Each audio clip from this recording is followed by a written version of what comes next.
and welcome to this week's Lick the Lid. Slightly late, I'm afraid, on a Friday. It's the only chance I've had to get it. And for the first time, something happened today. I was going to do this filming in Gunwharf, and I put my tripod up and my camera up, and a security guard came up and shooed me away. Well, there you go.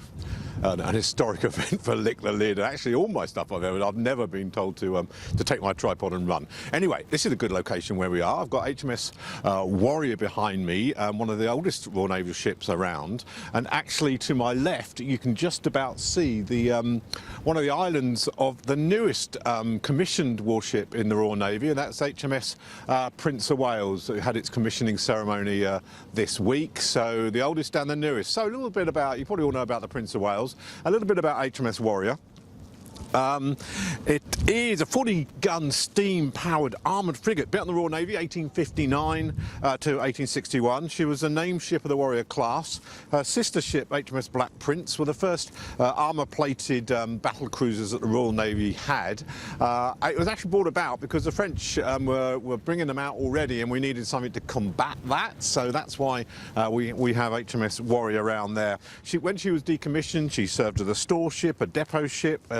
She was assigned to the Royal Navy Torpedo School and converted into an oil jetty in 1927 and remained in that role until 1979, at which point she was donated to the Maritime Trust, the Royal Navy Maritime Trust, for restoration. The restoration process took about 8 years.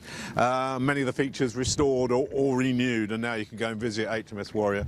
It's magnificent. And actually, they've got a webcam on the top of one of those masts there. They've got a webcam. You go to HMS Warrior and look at the webcam, and you can watch all the ships in the harbour. You can watch the harbour itself. I've just seen one of the ships come back. I know it was one of the frigates that was escorting the Queen Elizabeth around. Has just come into harbour now. Missed that one, I'm afraid. Okay, so what's going on? Well, it's Christmassy, not so Christmassy here as it is in Gunwharf, but no trees that I can see. But there you go, we're not allowed to go into Gunwharf. And what I'm going to talk about is some very Christmassy stuff like Jack and the Beanstalk. We love a pantomime, don't we? That's going until the 5th of January in the Groundlings Theatre. That's 42 Kent Street, Portsea. After a charming audience 2 years ago in a celebrated run of Aladdin, and most recently on ITV's The Big Audition, Tony Howes makes a welcome return to the Groundlings Theatre as a special guest in this year's Panto Jack and the Beanstalk. So we've got Tony Howes doing that. The director was Richard Stride. Joining them on stage will be Travis Booth Millard as the adventurous Jack, whilst the sassy and feisty, that's another good word, sassy and feisty Jill will be portrayed by the golden-voiced Amelia Greco. Now, I've been challenged by my friends to put in random words, and we did pick one out, and I can't remember what it was, whether it's podium, moist, or something to put in my Lick the Lid. That's Carrie gave me moist to mention, so look out for that, and if you can spot it, let me know, put it in the comments or whatever, and I'll give you a shout out. So Fee Fi Fo Fum, the pantomime season brings Christmas fun, and that's at the Groundlings Theatre, the one that was recently damaged, so well worth going along and supporting them. Up on the Spinnaker Tower, which is just over there, you can't see it, I can, the Spinnaker Tower just over there, they've got a tower toy maker's workshop. This Christmas, Santa Claus is setting up his toy making workshop at the Emirates Spinnaker Tower. Now this is going on until the 24th of December, so plenty of time to get along to there. Join Santa's elves in the tower's workshop as they make the finishing touches to their latest batch of cuddly reindeers. Each child will name their reindeer, fill it with stuffing and place a magic charm inside it before carefully sealing it up. That sounds like a lot of fun. Once their reindeer is finished, of course, they won't seal it up before it's finished. No trip to Santa's workshop is complete without a visit to see Father Christmas in his grotto. BSO, last night of the Christmas proms to the Guildhall till the 22nd of December. After last year's spectacular success, the BSO, Pete Harrison, conductor, and Michael D. Xavier, singer, I'm presuming BSO is the Bournemouth Symphony Orchestra, are back to serve another enormous helping of light-hearted seasonal music and holiday entertainment at the Guildhall till the 22nd of December. Michael, who has starred in many West End musicals, including Sunset Boulevard, Phantom of the Opera, Oklahoma, and My Fair Lady, will be singing a variety of hit songs and Christmas classics, including Oh What a Circus from Evita, doesn't sound very Christmassy to me, Stars from Les Miserables, If I Can't Love Her from Disney's Beauty and the Beast, and A Spaceman Came Travelling. Now that is Christmassy, and another riotous rendition of the 12 Days of Christmas. Plenty of opportunities to join in and have a bit of fun. So I'm going to slightly change from where to eat. I'm going to say where to get your Christmas turkey. And this is somewhere we go every year. It's a bit of a treat, and that's along to Buckwell's in Osborne Road. A local butcher. It's good to support local businesses.